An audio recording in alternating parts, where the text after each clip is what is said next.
আমি এখন দাঁড়িয়ে আছি নরসিংদীর পলাশ রেসিডেন্সিয়াল মডেল কলেজে। আমরা আপনাদেরকে একটু দেখাতে চাই যে আজকের যেই আহ, ভূমিকম্প এর ভয়াবহতা সম্পর্কে আপনাদেরকে একটু দেখাতে চাই। এই যে দেখুন, এই যে কলেজটি, মডেল কলেজটি, এর কিন্তু প্রবেশের যেই প্রবেশ পথ সেটি কিন্তু ফেটে একেবারে চৌচির হয়ে গেছে। আপনারা যদি একটু লক্ষ্য করেন এখানে যে কি বিশাল ভয়াবহতা। এই ভয়াবহতা কিন্তু এই পুরা, যেহেতু এই ঘোড়াশাল এলাকাতেই এর উৎপত্তি স্থল ছিল, যার কারণে কিন্তু এখানে প্রভাবটা একটু বেশি পড়েছে। আমরা আপনাদেরকে আরো কয়েকবার দেখানোর চেষ্টা করেছি যে বিভিন্ন এলাকায় কিন্তু এই ফাটল দেখা দিয়েছে। আপনারা দেখুন যে কি ভয়াবহ ভাবে এখানকার মাটি ফেটে গেছে, এবং আশেপাশে যে লোকজন, উৎসুক জনতা, তারা কিন্তু এখানে এসে ভিড় করছেন এবং তারা দেখছেন যে এই ভয়াবহ যে ভূমিকম্প, তার যেই এফেক্টটা কতটুকু ভয়াবহভাবে পড়েছে সেটি কিন্তু আপনারা দেখতে পাচ্ছেন। এই যে প্রবেশ পথটা রয়েছে, প্রবেশ পথটা কিন্তু পুরোটাই কিন্তু আহ, একদিকে ধসে গেছে, এবং লক্ষ্য করবেন যে আমার ডান পাশে এদিকে কিন্তু মাটি ধসে একদম সরে গিয়েছে।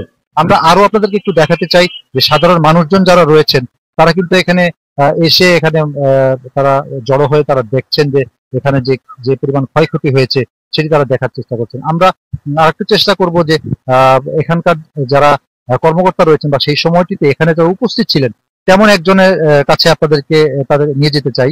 উনি বলবেন যে যে সময়টিতে এই ঘটনা ঘটেছে তখন তো আপনি এখানে ছিলেন, তো কেমন অনুভূত হয়েছে বা কি মনে করছেন, আপনাদের কি কি ক্ষতি হয়েছে? ওই রুমে শোয়া ছিলাম, পরে হঠাৎ করে একটা ঝাঁকুনি দিল, মনে হচ্ছে যে বিল্ডিং পড়ে যাচ্ছে এরকম অবস্থা। পরে লাফ দিয়ে বের হয়েছি, লাফ দিয়ে বের হওয়ার পরে আমি সামনের দিকে তাকাইছি, সামনের দিকে আসতেছি। আসার পরে দেখতেছি যে সামনের মাটি মানে একদম ধসে যাচ্ছে। এমন অবস্থা যে আমরা সচরাচর যে ভিডিও গুলাতে দেখি না, যে অন্য অন্য দেশে যে একদম মানে গাছপালা যা মাটি সব একবারে মিশে যাইতেছে, মানে আমার কাছে মনে হচ্ছে যে মানে কেমন চলে আসছে এরকম অবস্থা।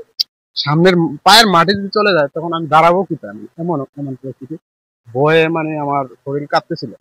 পরে পিছন দিকে দৌড় দিচ্ছি, মনে হইলো যে এই মাটি হচ্ছে যাইবে, এই অবস্থা।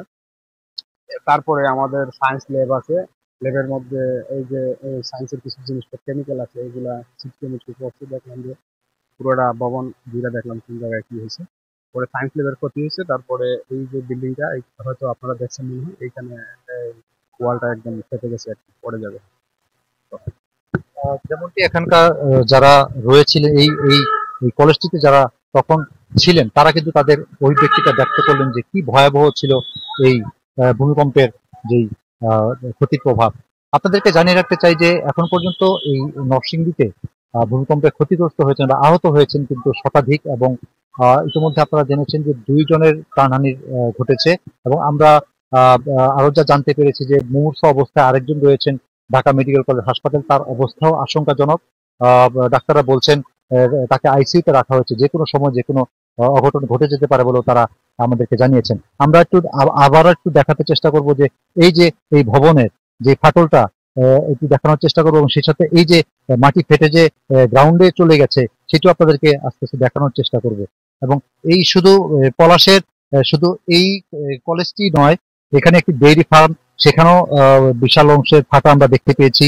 বেশ কিছু কাঁচা ঘর বাড়ি সেখানেও কিন্তু আমরা দেখেছি যে সেগুলো কিন্তু ক্ষতিগ্রস্ত হয়েছে। আমরা আপনাদেরকে আরেকটু দেখাতে চাই যে এই যে ভবনটি রয়েছে, এই যে একটি নতুন ভবন, বেশি দিন হয়নি সেটি নির্মাণ করা হয়েছে বলে জানিয়েছেন কর্তৃপক্ষ। এখানেও কিন্তু আমরা লক্ষ্য করছি যে বিশাল আকারে একটি ফাটল দেখা দিয়েছে, এবং এই ভবনটি কিন্তু একেবারে ঝুঁকিপূর্ণ হয়ে পড়েছে। এখানে আপনাদেরকে দেখাতে চাই এই যে ভবনের যে ফাটল অংশটা আপনাদেরকে দেখাতে চাই, পুরো বিমের পাশে কিন্তু একদম ফেটে গেছে। আপনারা যদি একটু দেখাতে চাই দেখুন ভালো করে, এই যে, এবং পুরোটা ওয়াল হেলে গিয়েছে। এই যে দেখা যাচ্ছে, একটু দূরে আমি যদি দেখাতে চাই, একটু সামনে দিয়ে দেখাতে চাই যে এই যে ফাটলের অংশ এই ফেটে গেছে, পুরোটাই ফেটে গেছে, এবং এটা কিন্তু এখন ব্যবহারের অনুপযোগী হয়ে পড়েছে। যে কোনো মুহূর্তে কিন্তু এটি একেবারে ধসে পড়ার শঙ্কায় রয়েছে। আমরা এতক্ষণ আপনাদেরকে দেখানোর চেষ্টা করেছিলাম এই ভবনটি, এবং কর্তৃপক্ষ যারা রয়েছেন তারা বলছেন ভেতরে কিন্তু ছোট ছোট ছোট অনেক ফাটলের সৃষ্টি হয়েছে, এবং এই ফাটলের ফলে কিন্তু এই যে কলেজটিতে একটি ঝুঁকির সৃষ্টি হয়েছে। এখানে যেহেতু আজকে শুক্রবার ছিল এবং কোনো শিক্ষার্থী ছিল না, কাজেই বড় ধরনের কোনো দুর্ঘটনা এখানে ঘটেনি। তবে এই কলেজটিতে যারা শিক্ষার্থী রয়েছেন তারা কিন্তু আশপাশে যারা রয়েছে তারা আমাদেরকে বলেছে তারা কিন্তু এখন ঝুঁকির মুখে রয়েছেন।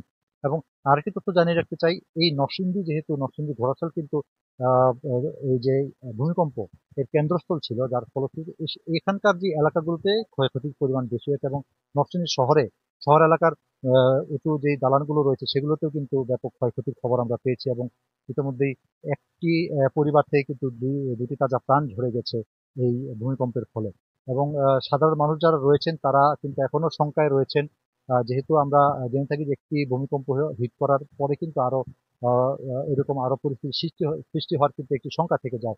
কাজেই মোটামুটি এখানকার নরসিংদীর অধিবাসী যারা আছেন তারা মোটামুটি শঙ্কায় রয়েছেন, আর যেন এই ধরনের কোনো ঘটনার তারা পরিস্থিতির মোকাবেলা না করেন সেটির জন্য কিন্তু তারা প্রার্থনা করছেন। এবং আজকে যেহেতু জুমাবার ছিল এবং বিভিন্ন মসজিদে কিন্তু আজকে দোয়া করা হয়েছে যাতে করে এই ধরনের বড় ধরনের যে ক্ষয়ক্ষতির হাত থেকে তারা বেঁচে যান, সেটি কিন্তু সেই প্রার্থনা তারা করেছে বিভিন্ন মসজিদে, একদম প্রত্যন্ত অঞ্চল থেকে নিয়ে এবং শহরের সব মসজিদগুলোতে কিন্তু একযোগে এই দোয়ার আয়োজন করা হয়েছে বলে আমরা জানতে পেরেছি।